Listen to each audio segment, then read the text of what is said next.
주의 말씀에 은혜 안에 거하도록 성령님 역사해 주옵소서. 연약한 정도 주의 도구로 쓰여지는 시간이 될 줄 믿고 예수 그리스도의 이름으로 기도드립니다. 아멘.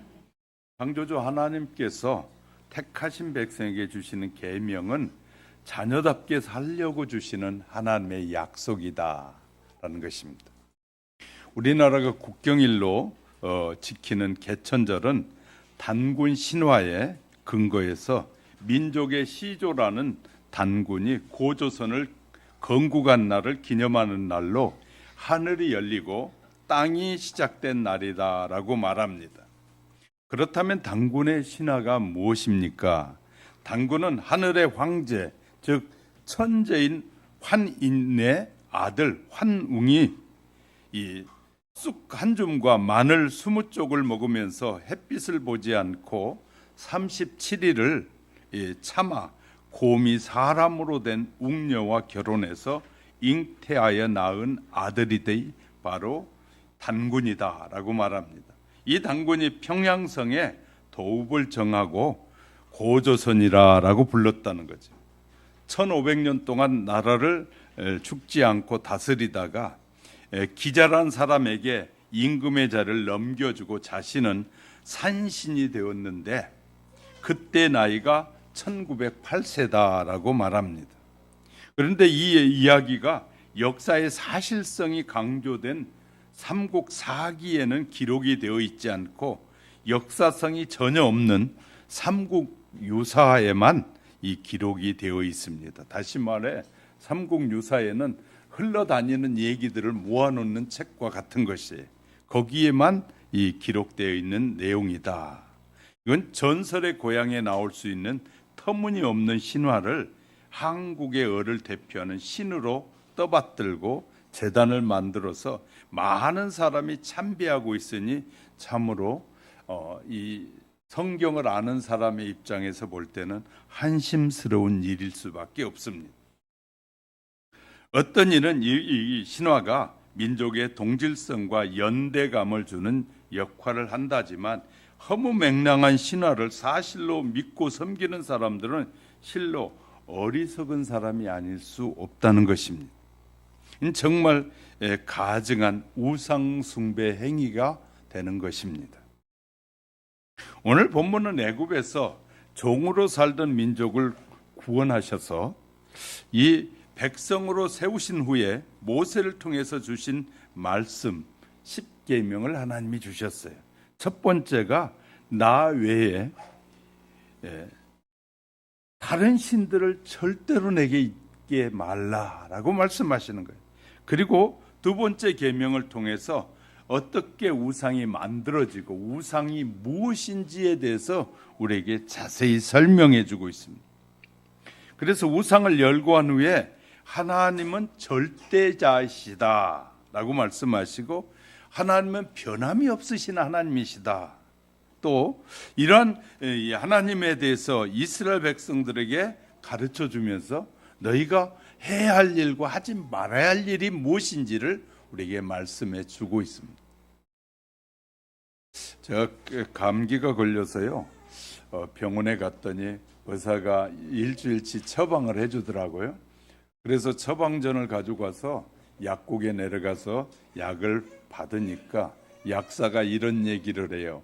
이 약은 아침 드시고 드셔야 되고 이 약은 점심 드시고 드시고 이 약은 저녁 먹고 드셔야 됩니다. 다 쓰여 있어요. 아침약, 점심약, 저녁약. 그리고 식사 후에 반드시 드셔야 됩니다.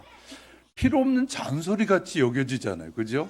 근데 의사가 연구해보고 약사들이 그 약을 다 연구해보니까 이것은 약을 식사 후에 먹어야 우리에게 유익이 되기 때문에 그렇게 우리의 유익을 위해서 이렇게 정해서 시간까지 정해서 또 약까지 정해서 우리에게 주시는 거예요. 자, 하나님이 우리를 사랑하는데 사랑하는 자녀들이 혹시라도 잘못된 삶과 인생에서 이 하나님의 축복을 놓칠까 봐서 하나님 뭐 하셨다고요? 다 꼭 우리가 지켜야 할 필요한 것들을 계명으로 만들어서 우리에게 주셨다. 할렐루야.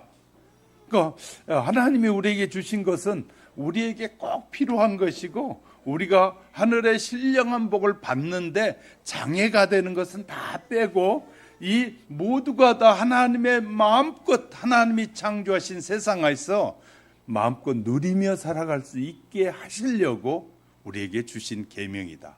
할렐루야.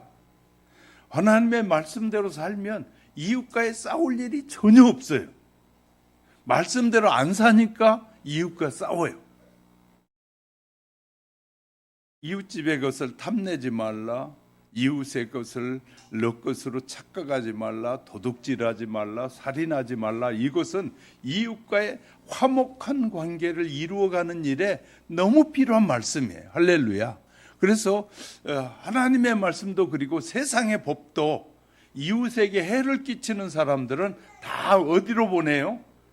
구치소로 보내서 네가 남에게 해를 끼친 만큼 너도 외롭게 살아봐라 하고 구치소로 보내는 거예요. 이런 것처럼 하나님은 우리에게 꼭 필요한 것들을 주셨는데, 필요한 것의 첫 번째가 나를 위해서 우상을 만들지 말고 그것을 섬기지 말라는, 하나님이 가장 먼저 주신 약속이에요. 그래서 예수님께서도 요한복음에서 바로 이 예배를 드릴 때 이 예배의 근원을 바로 이 계명을 통해서 이루어가고 계시는 걸 보게 됩니다. 그래서 모든 예배의 뿌리는요, 이 계명을 중심으로 이루어지고 있어요. 그래서 오늘 하나님께서 선택한 백성에게 요구하시는 진정 신령한 예배와 관계에 대해서 축복해 주시기 위해서 주시는 이 말씀들, 그리고 이 말씀을 믿고 지키지 않으면 저주를 받을 것이다, 경고도 하셔요. 그러니까 우리가 하나님의 말씀을 잘 지키고 믿고 지키면 복을 받지만, 이 말씀을 지키지 않는 모든 사람들은 하나님이 심판하시겠다라고 말씀하셔요. 그러니 우리에게 주신 약속은 너무너무 중요한 것이죠. 우리나라 헌법에도요, 이렇게 지키지 않으면 10년을 사는 사람이 있고, 이렇게 이 법을 지키지 않으면 20년을 사는 사람이 있고, 이렇게 국가의 법을 지키지 않으면 평생 감옥에서 못 나오는 법이 있어요. 그죠? 그렇듯이, 그러니까 국가도 그 국가를 지키고 유지해 가기 위해서는 그런 사람들이 있으면 안 되기 때문에 그런 사람들은 아예 사회에 못 나오도록 만드는 거예요. 이런 것처럼 하나님이 우리에게 주신 모든 약속은 우리에게 축복해 주시고, 하나님의 자녀들이 이 세상이든 영원한 삶에서 마음껏 누리는 복을 누리게 하시려고 주신 것이다. 할렐루야.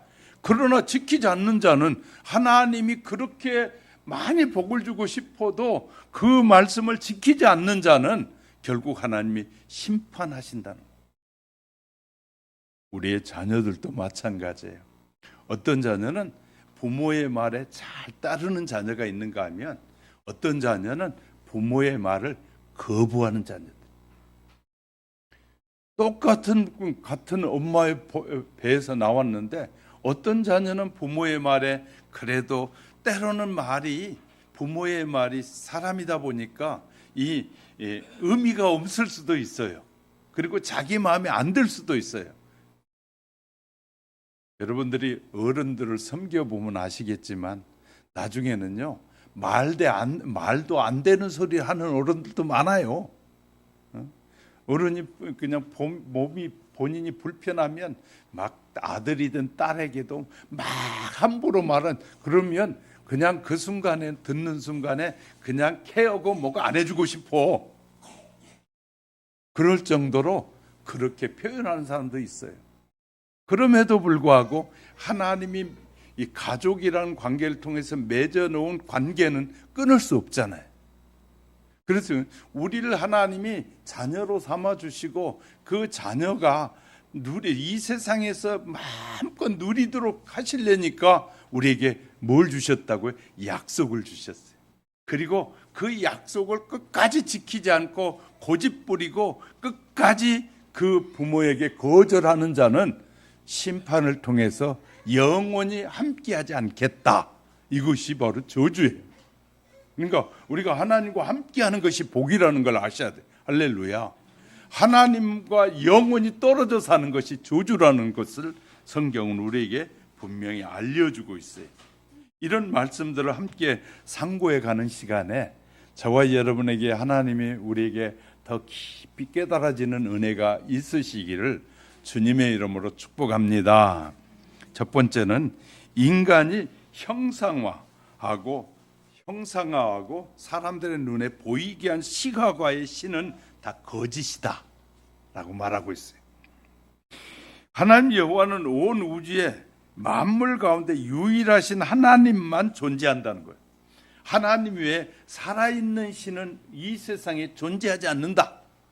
성경은 우리에게 이렇게 가르쳐줘요. 세계에서 가장 오래된 책이 성경책이잖아요. 세계에서 성경책보다 오래된 책이 없습니다. 세계에서 가장 오래된 역사를 가지고 있는 이 성경을 통해서 절대자 하나님이, 신이 우리에게 말씀하시는 거예요. 나 외에는 살아있는 신은 세상에 없다. 이렇게 선언하고 계셔요. 그러나 많은 사람들은 범신론이나 다신론을 물질 숭배에서 만들어내기 시작합니다.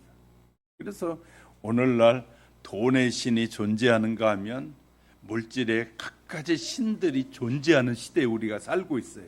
그러니까 저와 여러분은 이 성경을 말씀을 듣고 배워서 분별해야 돼요. 아, 이것은 믿을 것이 못 되는구나. 이것은 믿어야 되는구나. 이거 분별하지 않고 아무거나 먹고 살면 반드시 문제가 돼요. 그래서 의사들 통해서 그 환자들에게 이렇게 말해요. 그 음식은 먹지 마세요. 그 음식이 당신에게는 아무런 도움이 되지 않습니다. 도움이 안 되는 음식이 있어요. 그리고 우리에게 꼭 유익된 음식들이 있어요. 그러면 그 음식을 먹으라는 것과 같이 아무 음식이라고 다 먹으면 어떤 음식에는 뭐가 있어요? 독이 있어요. 그래서 수많은 이 버섯이 우리 몸에 참 좋지만 버섯 중에는 독버섯이 있어요. 그것을 먹으면 토하고 결국 우리의 생명까지도 앗아가는 그런 버섯이 있단 말이에요. 그러니 우리가 아무 버섯이나 막 있다고 막 먹으면 안 되는 것이에요. 또 어떤 버섯은 독이 있는데 삶으면, 이 높은 온도에 삶으면 독이 빠져나가요. 또 물에 씻으면 독이 빠져나가서 그 다음에 먹을 수가 있어요. 그래서 독이 많은 어떤 이 식물들은 데치고 끓여서 그러면 독이 빠져나간 다음에 우리가 먹을 때 그것이 우리에게 영양분이 되기도 해요. 그러니까 이렇게 분별해야 되는데 이런 분별력이 없이 그냥 버섯이네 하고 그냥 무조건 먹었다가는 우리의 생명에 위해를 가한다는 것이에요. 그런 것처럼 하나님께서는 이 세상의 신은 다 가짜다, 거짓말이다 라고 말씀하시는 거예요.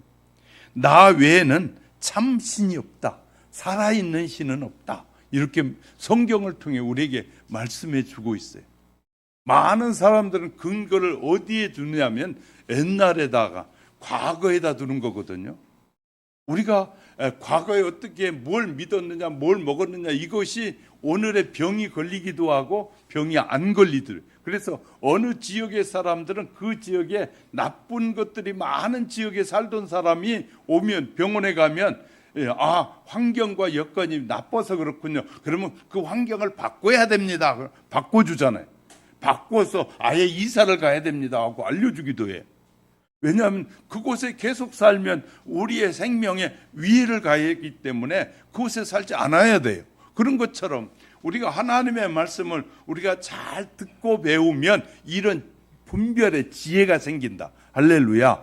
그래서 신자가 건강한 삶을 살아갈 수 있게 되는 거예요. 그래서 하나님의 말씀을 잘 듣고 배워야 돼요. 그러면 저와 여러분 속에 분별력이 생기기 시작한, 저것은 문제가 있고 하나님이 원하시지 않는 것이구나, 하나님이 원하는 것이구나 딱 보여지기 시작해요. 그러니 얼마나 우리가 신자답게 살아가게 되는 거예요. 신자답게. 자, 그러면서 하나님은 한 분이 아니라 세 분이시다. 그래서 성경을 통해 우리에게 가르쳐 줘요. 하나님은 한 분이다, 두 분이다, 세 분이다. 삼위 하나님이시다. 그래서 성부 하나님, 성자 하나님, 성령 하나님, 이 세 분인데 신비한 것은 이 세 분이 한 분이시다. 이 사실은 뭐냐면요, 신비한 이 사실은 믿으라는 거예요. 그것은 우리가 이해로 받아들일 수 없다는, 그 믿으라는 거예요. 그러시면서 예수님께서는 제자들에게 이렇게 위임을, 자기의 사명을 위임하시면서 마태복음 28장 19절 20절에서 그러므로 너희는 가서 모든 족속에게 제자를 삼아 아버지와 아들과 성령의 이름으로 세례를 주고 내가 너희에게 분부한 모든 것을 가르쳐 지키게 하라. 이렇게 우리에게 분명하게 말씀해 주고 있어요. 자, 영으로 살아계신 창조주 하나님은 보고 만질 수 없는 물질로 조성된 분이 아니라는 거예요. 하나님은 보거나 만질 수 없는 영이신 하나님. 귀신도 우리가 만지고 할 수 없어요. 귀신. 그냥 귀신이 있어요, 없어요? 어떤 사람들은 물어보면요, 귀신이 없다는 사람이 있고 어떤 사람은 귀신이 있다고 해요. 여러분 어떻습니까? 저는 귀신이 있어요. 귀신을 봤어요.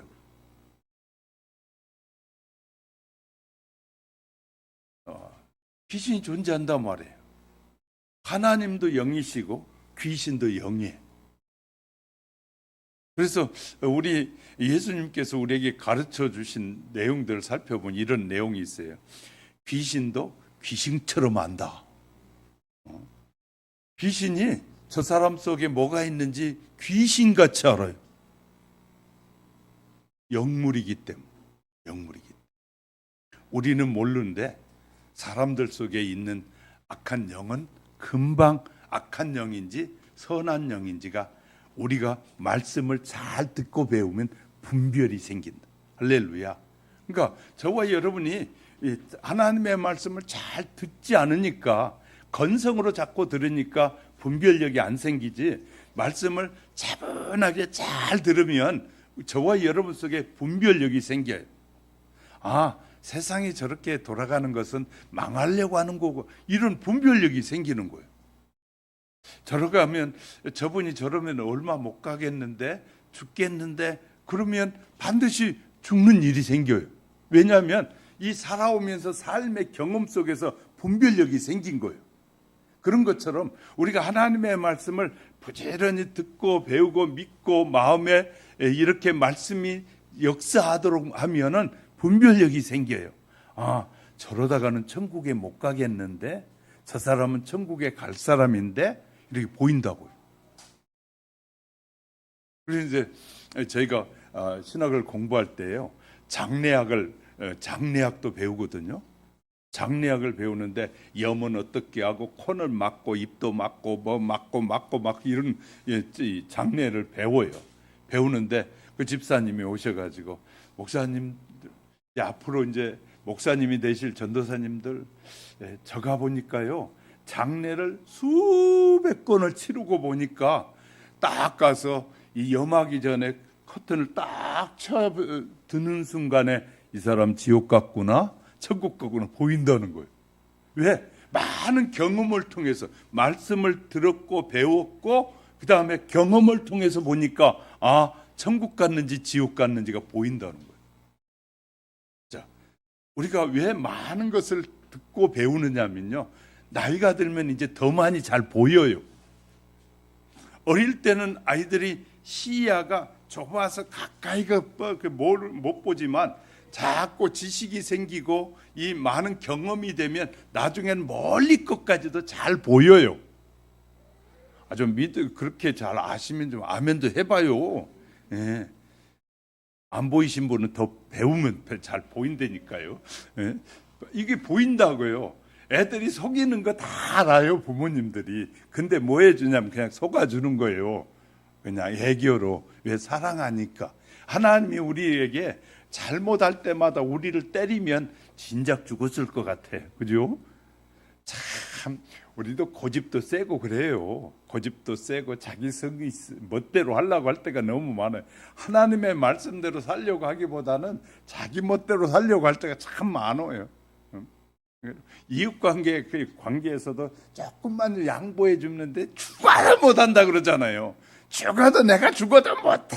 그래가지고 관계가 악화돼서 이웃과의 계속에 이제 어렵게 살고 그러잖아요. 이게 이제 고집대로 사는 거 하나님이 너무너무 잘 아셔요. 그런데 하나님이 그냥 그래 언젠가 조금 네가 나이가 더 들고 경험을 하면 깨달으면 네가 알게 되겠지 하고 기다려 주셔요. 그러니까 아이들이 성장하기까지 어른이 기다려주는 것처럼 하나님이 우리도 성숙한 하나님의 사람이 될 때까지 기다려 주셔요.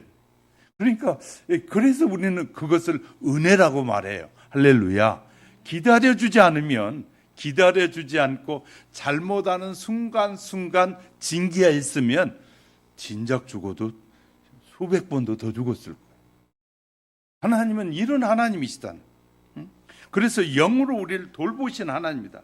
그래서요, 우리에게 하나님의 우상을 섬기지 말라고 하면서 구체적으로 신명기 4장, 우리가 본 바로 앞장에 보면 4장 15절부터 18절에서 빨리 한번 넘겨보세요. 4장 15절부터 18절까지 한번 읽어볼까요? 우상을 만들어 섬기지 말라고 하면서 5장에 말씀하시기 전에 벌써 4장에서 설명하고 있어요. 같이 읽어보겠습니다. 15절부터 18절까지 시작. 여호와께서 호렙산 불길 중에서 너희에게 말씀하시던 날에 너희가 어떤 형상도 보지 못하였은즉 너희는 깊이 삼가라. 그리하여 스스로 부패하여 자기를 위하여 어떤 형상대로든지 우상을 새겨 만들지 말라.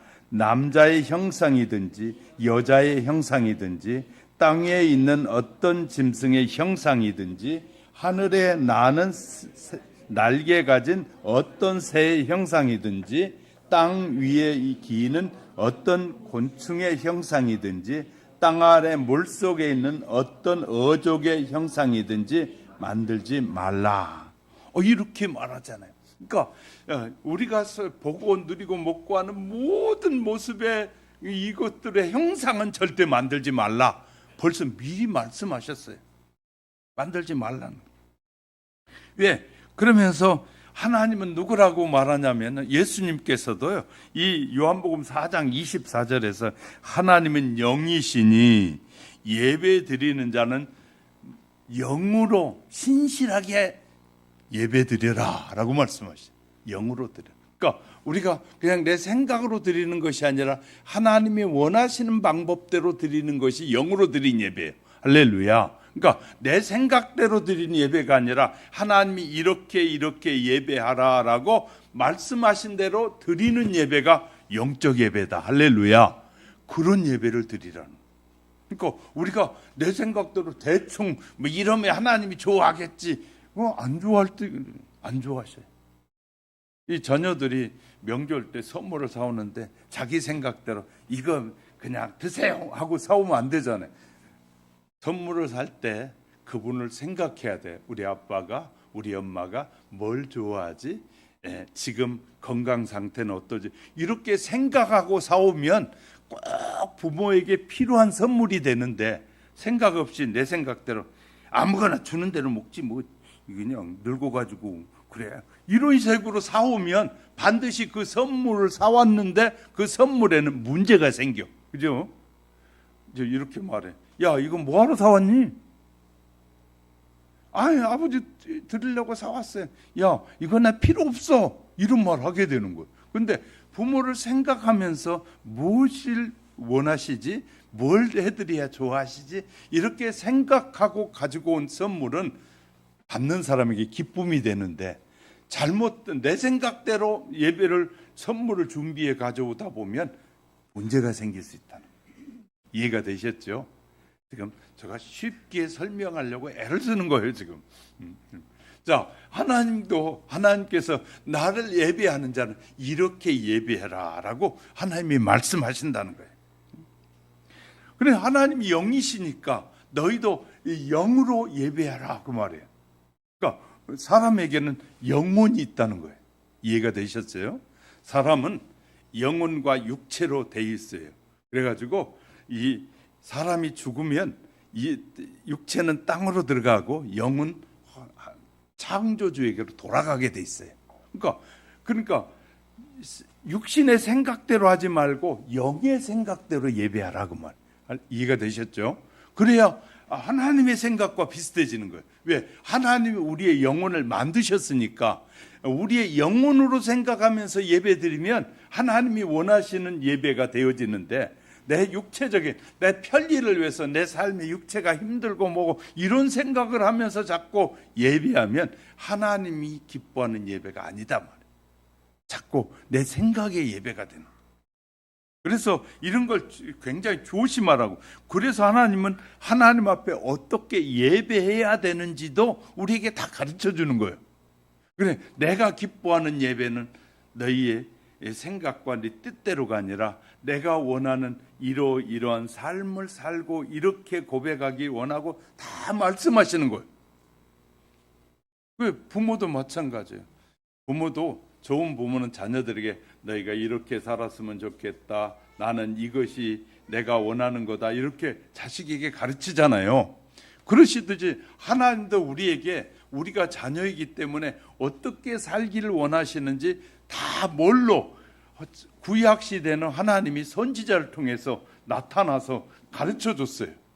그래서 성막을 만들어라. 성막의 규정은 이것이고 이런 사이즈로 만들고 이런 것으로 하고 덕배는 이렇게 만들고 다 설명해 줬어요. 그 말은요, 하나님이 원하시는 방법대로 너희가 만들어서 하나님이 원하시는 방법대로 드릴 때 내가 받는다, 이렇게 쓰고 있는 거예요. 하나님이 받으신다. 그러니까 우리가 중요한 것은요, 우리 예배 순서에 그래서 하나님이 원하신 방법대로 순서를 만들려고 고민을 많이 하면서 만든 예배 순서에 그냥 만든 것이 아니라, 자, 우리가 일주일 내내 막 함부로 살고 왔다가 죄도 짓고 했는데 와서 무조건 예배 드린다고 주여 한다고 하나님 절대 기뻐하시지 않아요. 그래서 회개를 놓은 거예요. 그러면 나를 돌아볼 수 있잖아요. 돌아보면서 이제 교회에 오는 순간에 성령의 인도함을 받아 교회에 오거든요. 교회에 오는 동안에 성령님께서 내가 한 주 동안에 사는데 어떻게 살았지 벌써 다른 사람 모르는데 영적으로 성령의 인도함을 받는 사람 벌써 딱 깨달아져요. 그래, 먼저 하나님 앞에 내가 잘못했어. 아이들이 잘못해놓고는 큰 소치면서 자기는 잘났다고 하면서 부모님에게 막 대들면 부모도 화나잖아요. 그죠?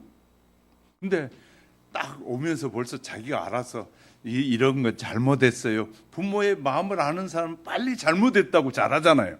잘못했어요 그러면 미움 감정이 없어지는 거거든요.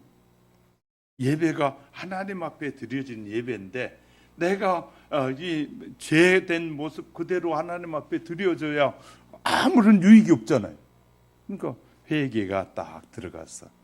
회개 기도 뒤에 하나님이 그러면 그것을 용서하신다는 약속을 딱 해서 우리로 하여금 그 약속을 붙잡게 하시는 거예요. 할렐루야. 그 예배 순서가 그렇게 만들어지는 거예요. 그냥 하는 것이 아니라. 이것이 어떻게 해야 하나님께 기뻐하시는 예배가 될까? 어떻게 해야 우리가 하나님 앞에 드려지는 예배가 될까? 많은 예배학자들이 연구를 하는 거예요. 그냥 하는 것이 아니라.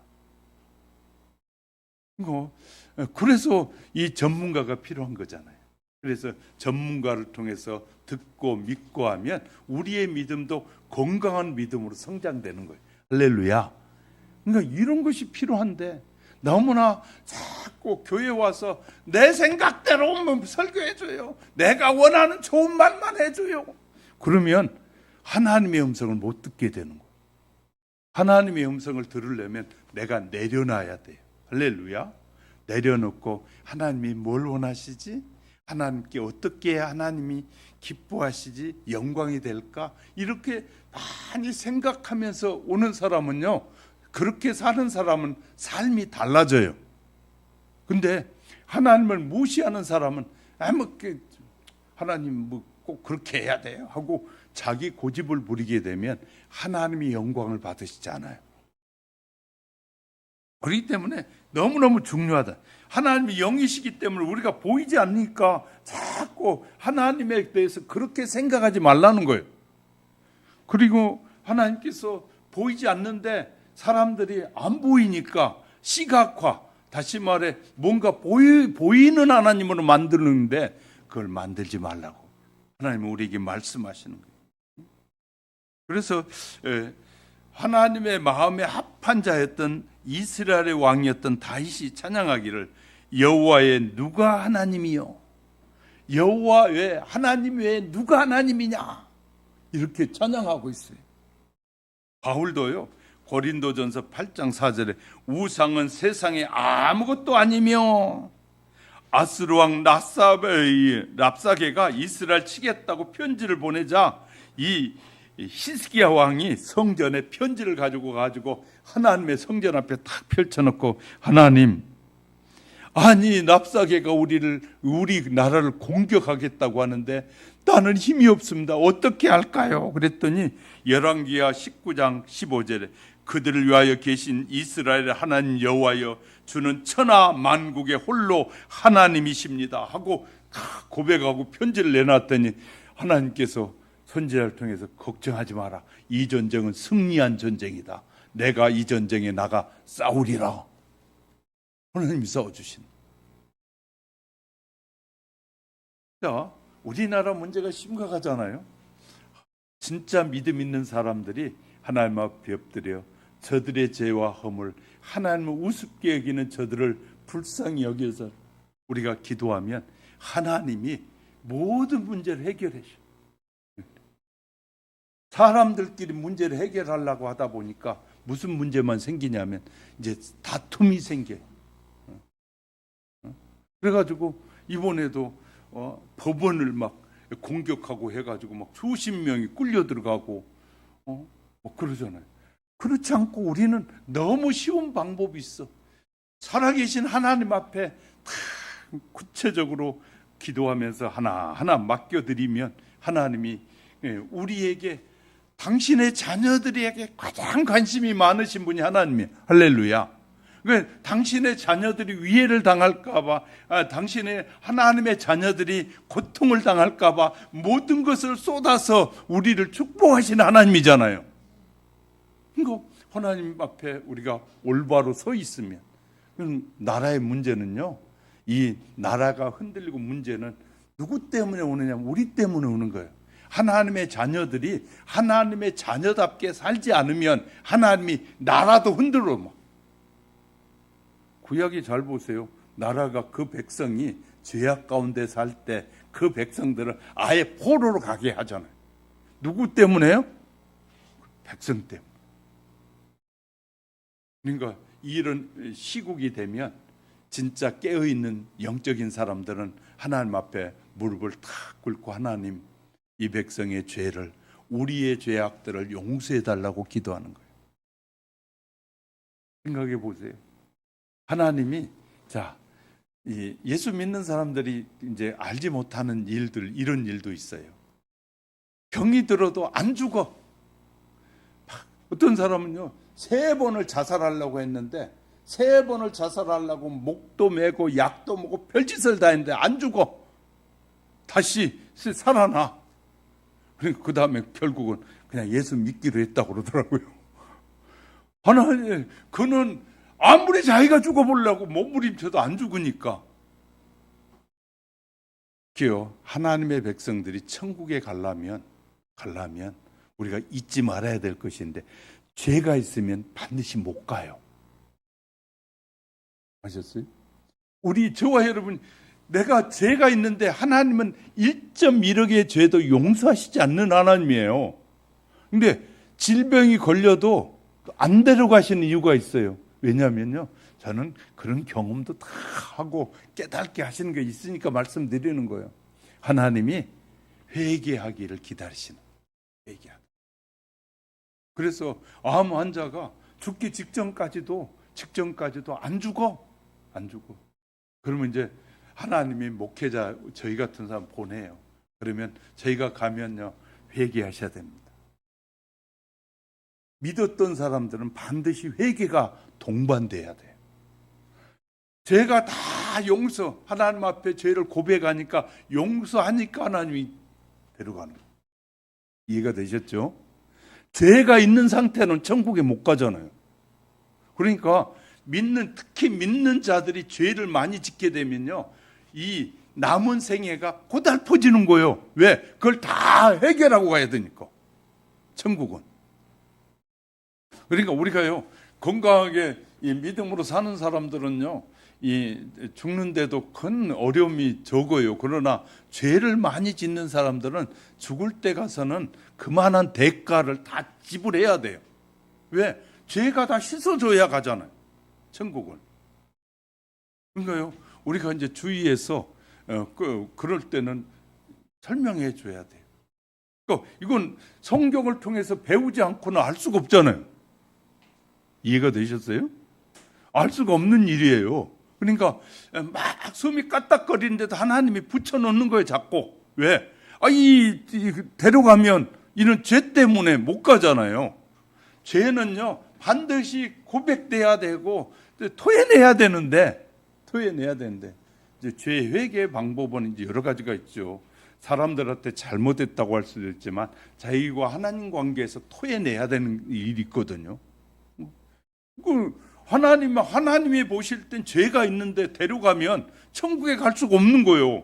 그러니까 하나님께서 목숨을 붙여놓고라도 별약을 다 쓰면서 고통스러우면서라도 그것을 담당하게 하시는 거예요.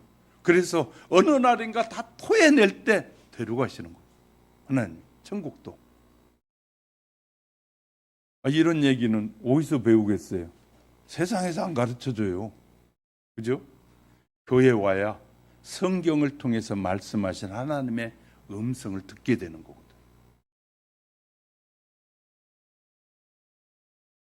저희 가까운 가족 중에서도요, 죄를 탈탈 고백하는데 3년 동안을 회개시켜서 데려가시는 거예요. 그냥 천국은 죄에 있는 모습으로. 그래서 자살은 이 자살하는 것은요 천국에 못 가요. 왜냐하면 죄가 있는데 자살해버렸으면 어떡할 거예요? 죄가 티끌만 뜬도 있어도 천국에 못 가는데. 그러니까요 우린 자살이 죄라고 사람들 안 가르쳐요. 왜? 정신 빠진 지도자들도 많아요. 그건 사람들은 그 자살하면 가족이 듣기는 불편하지만 들어야 돼요. 하나님의 말씀을 듣고 믿지 않으면 지옥 가는데.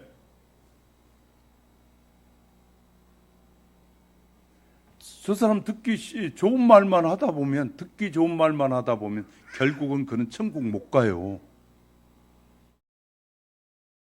그러니까 설교 들을 때 여러분이 기분 좋은 얘기, 여러분에게 듣기 좋은 얘기만 많이 듣거든. 여러분 고민해 봐야 돼요. 성경대로 살고 계시는지 고민해 봐야 된다고요. 말씀대로 살지 않으면서 좋은 얘기만 교회 와서 듣고 그냥 복 받으라는 얘기만 들으면 그래가지고는 천국 못 간다니까요. 저와 여러분의 인생은 육체를 가지고 사는 인생은 짧고 우리의 남은 영원한 인생은 영원해요. 이건 비교될 수 없는 엄청난 영원한 삶이 기다리고 있는데, 그래서 사람들은 그것을 아는 과학자들이나 이런 통계에 빨라지는 사람들은요, 이렇게 딱 설명하잖아요. 금방 통계가 딱 나와. 아, 우리가 사는 게 100년인데 수억 년을 산다? 믿어야 될 일이잖아요. 그죠? 그래서 통계학이나 이런 걸 한 사람들이 예수를 믿게 되는 거예요. 왜냐하면 통계 벌써 머리가 빨리 돌아가는 사람들은 금방 알아들어요. 근데 이 머리가 안 돌아가는 사람들은요, 이제 하나님의 택함을 받지 못했던 그런 사람들은 그런 얘기 아무리 들어도 안 들려. 귀가 아무리 해도 머리에 안 들려지는 거예요. 그런데요, 이 하나님의 택함 받은 자녀는 지나가면서 예수 천당만 해도 벌써 들어. 그래가지고요, 예수 천당 소리 듣고 천국 가는 사람들, 믿게 됐다는 사람들이 상당히 많아요. 놀랍죠? 길거리 지나가면서 예수 천당 그러고 가는데 그 소리가 어떤 사람에게 들려져 가지고 예수를 믿고 천국에 가는데, 그 소리를 수도 없이 수십 년 하고 다녀도 어떤 사람은 수천 번을 들어도 안 들려지는. 그래서요, 들려지는 것이 은혜라는 거예요. 할렐루야. 그래서 하나님의 말씀을 잘 들려지는 것이 얼마나 축복인지 몰라요. 근데 아이고 1년 내내 설교 말씀을 들었는데 다 내가 그냥 다 잘 사는 거예요. 그런 사람이 있다면 교만한 사람이에요. 왜냐하면 목사도 안 그래요. 목사도 성경을 전문적으로 연구하고 하는 목사도 때로는 말씀을 읽다가 눈물 흘리고 설교 준비하다가도 주여 하고 회개하고 설교하고 그러거든요. 그런데 평생 말씀 붙잡고 사는 사람도 그렇게 사는데, 일주일에 설교 몇 번 듣고 성경 몇 번 읽은 사람이 다 알 것 같으면 뭐 얼마나 좋겠어요. 하나님은 영이신 하나님이시다. 그래서 우리 시각과 형상화된 우상은 절대 만들지 말라. 그러면서 우상 숭배는 인간에게 무서운 죄악이라는 거예요. 두 번째요. 오늘 본문 7절부터 10절에서 그 내용을 얘기하고 있습니다. 이렇게 분명하게 말씀하신 데는 다른 신을 섬기거나 우상을 숭배하는 죄를 범하는 것은 하나님 편에서 보실 때 계명으로 주셨는데 지키기 거부한 가장 무서운 죄다. 그 말은 하나님의 뜻에 따르고 싶지 않다, 그 말이에요. 하나님의 말씀에 순종하고 싶지 않다라는 말이거든. 그래서 죄가 큰 거예요. 살인죄, 간음죄, 도덕질보다 더 가증한 죄가 하나님의 말씀을 거부하는 거예요. 하나님 말씀에 아이고 듣기 싫어요, 안 듣고 싶어요. 그래서 우리가요, 설교 들을 때 자기에게 와닿는 말은 안 듣고 싶어요, 목사님 그런 얘기 좀 안 했으면 좋겠어요.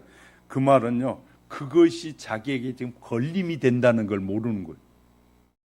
설교 들었는데 다른 말씀 다 잘 넘어갔는데 뭐가 그 말씀에는 저 사람 얘기를 하는데 꼭 내가 자꾸 걸려. 저 사람이 다른 사람 얘기를 하는데 자꾸 내가 걸려. 그 말은 나와 연관돼 있단 말이에요. 그렇게 깨달으면 굉장히 성숙이 빨라져요. 그러니까 다른 설이 막 예화를 들어 설교 막 얘기하는데 자기가 괜히 뭐하러 저딴 얘기는 뭐하러 하지 하고, 그건 자기에게 지금 하고 있는 얘기인데 성령이 지금 나에게 말하는데 저 사람 얘기한다고 자꾸 그러는 거예요. 그건 마귀는 저와 여러분이 하나님의 말씀을 못 듣게 하려고 우리의 영적인 길을 자꾸 다른 사람에게로 던지길 좋아해요. 그래서 이 학구에서는 핑퐁이라고 그러잖아요. 딱 나한테 왔는데 쳐내버리는 거예요. 자꾸. 그러니까 니나 먹어라. 그래서 이제 하는 말이 이거 저 사람 문제 같아. 자기 문제인데 늘 설교 들으면서 이거 저 집사 문제 같은데, 근데 실은 알고 보면 자기 문제거든요. 근데 늘 들으는데 저 집사 문제로 보고 저 사람 문제로 들리는 거예요, 설교가. 그래서 목사가 설교를 하면서 그 사람 얘기 막 하고 그러지 않거든요. 근데 이상하게 설교를 듣는데 그 얘기는 꼭 내 얘기를 하는 것 같아. 많이 쳐다보고 하는 것 같아. 그러니까 그래서 시험에 드는 사람들이 많거든요. 근데 이건 분별력이 없을 때, 그리고 분별력이 들려지잖아요. 목사도 수십 번 읽은 말씀 어느 날 말씀 읽다가 그거에 걸려가지고 하나님하고 기도해야 된다니까요. 수십 번도 더 읽었는데, 수십 번도 수백 번도 더 읽었는데 그 말씀이 걸리지 않았는데 어떤 날 읽다가 그 말씀이 턱 걸리는 거예요. 그래가지고 안 나가. 그러면 그 말씀 붙잡고 해결하도록 하나님 앞에, 하나님 이 말씀이 나를 붙잡는 이유가 무엇인지 말씀해 주세요 하고 돌아보면, 그러면서 나 자신을 다 보면 하나님이 뭔가 걸리기 때문에 딱 붙잡아 주시는. 그러니까 그럴 때 하나님 감사합니다. 설교 준비하다가도 감사합니다. 성경을 읽다가도 어떤 날은 찬양을 막 하는데 찬양 가사 하나가 딱 걸리는 거예요. 걸리면 가사 그 내용 하나가 딱 걸리면 거기에서 이제 계속 생각이 나게 하는 거예요. 하나님이.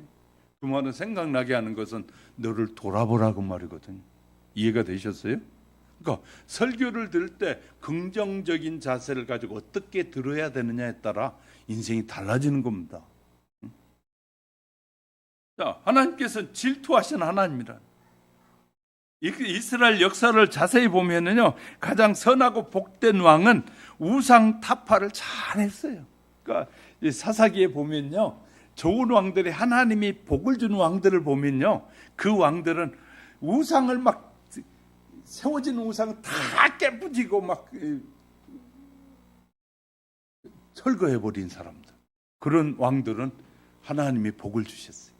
근데 우상을 많이 막 없는 우상을 이방 나라까지 막 갖다가 세우는 왕들은 다 그 최후가 비참해져요. 성경을 보세요. 그러니까 성경은 우리에게 보고 깨달아가 주시는 말씀이잖아요. 그래 사사기를 읽어보세요. 어떤 왕은 우상을 막 주워와, 여기저기서 주워와, 주워다가 막 없는 것도 만들어 세워. 근데 어떤 왕은 성경 읽다 깨달았어. 그러니까 막 있는 없는 것 다 치워버려. 그냥 깨끗이 치워버려. 근데 하나님의 말씀에 순종한 종에게는 복을 주셔. 그런 걸 보면서 우리가, 목사도 마찬가지로 그런 걸 보면서 내 주위에 우상은 없나 하고 돌아보는 거예요. 마찬가지로 성도도 똑같이, 우리가 똑같이 돌아보는 거예요. 후손들에게 미치는 죄가 있어요. 후손들에게. 원래 자, 하나님은 우리를 개인적으로 구원하셔요. 개인적으로. 근데 후손에게 미치는 죄라는 말하니까 사람들이 깜짝, 아니 그건 성경하고 위배되지 않는 거, 위배 안 되는 거요. 설명해 볼게요. 자, 부모가 우상을 숭배했어. 근데 하나님이 자녀에게는 우상을 버려라 그랬는데 부모가 숭배했던 우상을 자기도 그냥 그대로 따라가는 거예요. 그러면 후손에게까지 그 죄가 이어져 가는 거예요. 자, 후손이 그 죄를 버리는 비결은 뭐 있어요? 과감하게 쳐버리는 거예요. 과감하게 우상을 버려버리는 거예요. 그러면 그 내려오던 저주가 딱 끊어져 버리는 거예요. 할렐루야. 그래서요, 이제 뭐 우상을 섬기던 사람들 만나면 저희들이 그러세요. 깨끗하게 정리하십시오. 무서워서 못하는 거야. 그 혹시 그 귀신이, 악한 영이 자기 해꾸지할까봐. 그래서 이제 옛날 목사님들은 그런 보적이고 뭐 다 가져와 그래가지고 갔다가 뭐 불태워버리고 다 없애버렸어요. 자기가 못하면 해주는 거예요. 그래서 왜? 겁나니까 못한다는 거예요. 왜? 그는 악한 영을 경험해 본 사람들이거든요. 악한 영이 어떻게 해꾸지하는 걸 경험해 봤기 때문에 겁나는 거예요. 그러니까 본인이 못해. 그러니까 그럴 때는 목사가 다 가져와. 그 우상은 아무것도 아니야. 내가 믿는 하나님, 내가 내 안에 계신 하나님은 우상을 이기시는 하나님이요, 우상을 승리하시는 하나님이요 하고 그냥 알면 꼼짝도 못 하는데 그런 담대함이 없으니까 안 되는 거예요. 그때는 해결해 주는 거예요. 대체적으로 후손의 죄가 선조들을 따라 사는 거예요. 그럼 아직도 우리는 저기 조상 숭배도 하잖아요. 지금도, 그죠? 그러면서 요새는 그렇게 우리 세대까지는 그렇게 말했어요. 조상에게 이 제사를 잘 드려주면 조상이 와서 도와준다고. 세상에 이제 그 말을 제가 설명해 볼 테니까 잘 들어보세요. 조상이 와서 도와주기 위해서 잘 도와줘 잘 된다면 지금까지 죽은 사람이 많아요? 살아있는 사람이 많아요? 죽은 사람이 훨씬 많아. 그러면 다 조상들이요. 그러면 우리가 못된 것이 이상한 거지. 그러면 그죠? 그 말은 다시 설명. 아무도 안 온다는 말이에요. 다르게 설명하면 아니 조상이 성경은 돌아오지 않는다고 말하거든요. 아무도 돌아오지 못한다는 거예요. 한번 하나님이 우리가 영혼이 육체와 영혼이 분리된 사람은 이 영혼은 하나님이 정하신 그곳에 가 있는 곳인데 어떻게 와서 우리를 도와줘? 세상에 도와줄 것 같으면 제사 드린 사람은 잘못된 사람들은 다 바보들이게. 그죠? 너무 내가 쉽게 설명하죠? 아니 세상에 그런 가장 기본되는 것도 이해가 안 되는 거예요. 왜냐면요 이렇게 악한 영에 사로잡히면 가장 기본이 되는 것도 이해가 안 되는 경우가 많아요. 자, 하나님의 은혜가 나타날 뿐만 아니라 저주도 함께 나타난다. 하나님이 우리에게 복을 주시는데 대신 하나님을 끝까지 부인하고 믿지 않는 자들에게는 저주가 있다는 것이에요. 성경은 우리와 우리 성도들의 관계는 남편과 아내로 설명할 때도 있잖아요. 남편과 또 성도들과 신랑과 신부로 설명할 때도 있고, 그러니까 하나님과 우리의 관계는 이렇게 특별한 관계고 축복된 관계인데, 그래서 신부와 신랑의 관계를 통해서도 우리와 예수님과의 관계를 설명하기도 하고 하나님과 우리의 관계를 막 설명해 주는 것은 우리가 복받고 축복된 관계라는 거예요. 근데 이 관계를 누가 깬다고요? 내가 깬다는 거예요. 하나님이 깨시는 거예요. 하나님은 모든 약속을 지금까지 100% 지키신 하나님. 근데 사람들은 하나님께 약속하고 맨날 약속을 어겨. 얼마나 많은 약속을 어기고 사는지 몰라요. 자, 그래서 모든 성도가 하나님을 섬기는 것이 자녀들에게 영향을 줄 수 있으니 본을 보이는 삶이 중요하다는 거예요. 우리가 본을 보이며 살아야 돼요. 세 번째는요, 유일한 하나님만 섬겨야 축복을 받는다는 거예요. 유일한 하나님. 여호와 하나님은 영이십니다. 그러므로 하나님께 예배하는 자는 신령과 진정으로 예배 드려야 한다라고 예수님은 가르쳐 주시고 계세요. 형상으로 조각할 수 없는 영이신 하나님이시다. 절하며 섬기는 하나님이 아니다. 그러니까 사람들이 얼마나 이제 의미를 전달받으려고 하는데, 돼지 죽은 돼지 잘려, 그것도 그냥 몸통 있는 것이 아니라 아예 그냥 칼로 잘려가지고 이렇게 잘려진 돼지 대가리를 놓고 그거 돼지 그냥 생돼지도 아니고 삶어요. 아예 그냥. 그니 죽어도 2번 죽고 3번 죽고 완전 죽어버린 돼지요. 그 돼지 그 얘들 딱 해놓고 또 그것도 비싼 돼지는 머리는 씩 웃는 돼지가 또 비싸다고 그래요. 예? 그래가지고 딱 이 마장동에나 가서 돼지가 씩 웃고 죽는 돼지는 그래 좀 더 비싸게 주고 사와야 된다고 그러더라고요. 그러니까 그런다고요. 그래 거기에다가 절을 하고 그 돼지가 우리 도와줄 것 같이 하고, 그리고 돼지 코에다가 탁 돈도 꼽잖아요. 그럼 그 돈은 누가 가져가는지 잘 모르는데 하여튼 돈도 꼽고 그래요. 그러니까 참 부질없는 짓을 얼마나 많이 하고 사는지 몰라요. 근데 거기다가요, 박사 공부 많이 하는 뭐 박사고 뭐고 오면요, 그 돼지한테 넓적넓적 얼마나 절을 잘하는지 몰라. 그러니까 지식이 아니고 이거 지식이 얼마나 허황된 지식을 배웠는지, 그 박사든 사장이든 뭐 돈 많은 사람이든 뭐 귀부인이든 막 거기 절하라 그러면요 넙죽넙죽 절도 잘해. 옆에서 보면 웃어요. 그러니까 하나님을 제대로 알고 믿는 사람이 보면 참 바보들이다. 여러분 그런 생각 안 드셨어요? 그런 거 보면서? 저희는 보면요, 아이 참 어처구니가 없는 거예요. 거기에다가 복을 달라고 하니 그것도 그냥 목이 잘려 죽은 데다가 삶아가지고 그렇게 복을 달라고 비는 그런 모습이 너무너무 웃기거든요. 근데도 사람들은 얼마나 거기 심각한지 몰라요. 심각하게. 그래서 자기가 힘든 돈도 갖다 꼽아주면서 복을 주세요. 이런 우리 시대에 살아요. 여호와 하나님께 뭘 잘 섬김이 나라와 이 개인이 복을 받는다고. 그래서 신명기 16장 22절에 보면 자기를 위하여 우상을 세우지 말라. 내 하나님 여호와께서 미워하시느니라. 하박국 선지자는 하박국 2장 18절 20절에서 새긴 우상을 그 새겨 만든 자에게 무엇이 유익하겠느냐. 부어 만든 우상은 거짓 스승이라. 만든 자가 이 말하지 못하는 우상을 의지하니 무엇이 유익하겠느냐. 예, 나무더러 깨라 하여 말하지 못하는 돌더러 일어나라 하는 자가 화 있을진저. 아니 말도 못하는 썩은 나무에게 가서 복을 달라고 하는 얼마나 인간이요 어리석으면 그런 짓을 하고 산다는 거예요. 살아있는 것도 있는 것이 뭘 열매가 맺지 죽은 나무 열매도 안 맺어요.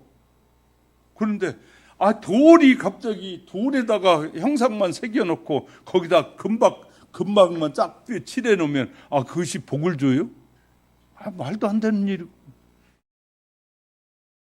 20세계가 200여 개의 나라에서요 문명이 발달하고 있는데 GNP가 높고 잘 사는 나라는 약 30개 정도 나라가 되는데 한두 나라를 제외하고는 다 기독교 국가예요.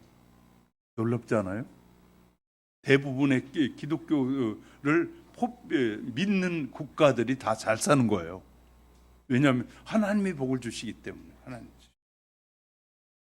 자, 미국이 지금은 지난주에 타락해서 이제 유학 못 보낸 나라가 됐다고 말씀드렸는데, 그런 미국도 실은 지금까지 그들이 복을 받은 것은 하나님이 복을 주셨으니까.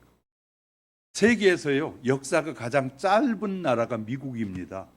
200년 이제 1600년도부터 이제 시작됐으니까 400년밖에 안 됐는데 400년밖에 안 된 나라가 세계를 지배하잖아요. 중국은 2000년이나 됐다고 맨날 말하는데 우리나라도 5000년 역사를 가졌다고 말하는데 우리나라도 그렇지 못한 얼마나 가난하게 살았습니까? 대한민국이라는 예수 믿는 나라가 된 후에 우리가 잘 사는 거예요, 지금. 이런 걸 이제 통계적으로 다 이렇게 나오는 거거든요. 이것도 모르는 사람들이 너무 많은 거예요, 아직도. 그러니까 얼마나 잘못된 지식이 사람들을 병들게 하고 죽이는지 몰라요. 그런데 우리는 하나님 믿는다는 게 얼마나 큰 축복인지 아십니까? 하나님이 우리를 부르셔서 지금 여러분이 교회 안 나왔으면 안 오는 이 시간이라면 어디가 있을까요? 친구들 중에 교회 안 다니는 친구들 지금쯤 어디 있을까요?